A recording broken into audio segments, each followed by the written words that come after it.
Prvi i originalni crni Ranger, Zack Taylor, figura koja kompletira MMPR team sa Wave 6 Lightning Collectionom.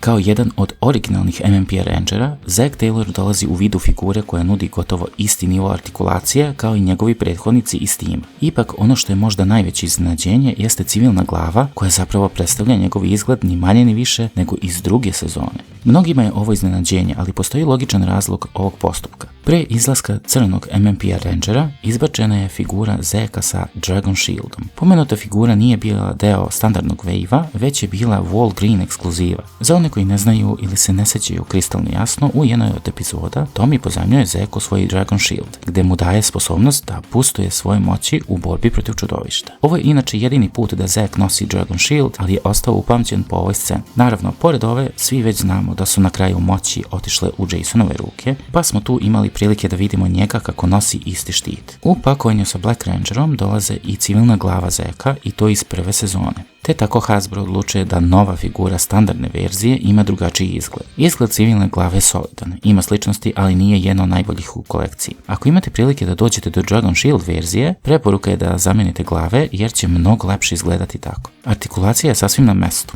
A kao dodatke imate i Power Axe, blaster, ovoga puta otvoren i zatvoren, što je malo veće iznenađenje, a tu su i par šaka i neizostavni lightning efekat.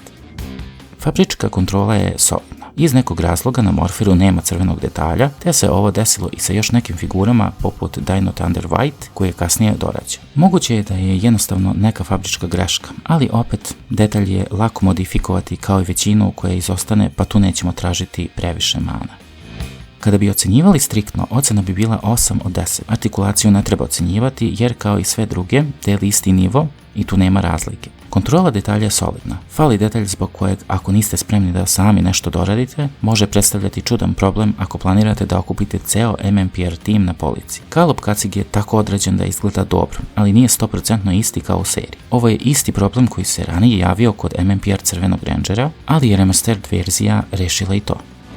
Civilna glava je ovdje možda najkritičniji deo, sve u svemu nije loša za figuru MMPR serijala. Ako kojim slučajem imate mogućnost da dođete do svog primjerka, nije loše da razmislite da eventualno doradite nešto na njoj u smislu da customizujete Morpher, što nije neki veliki posao.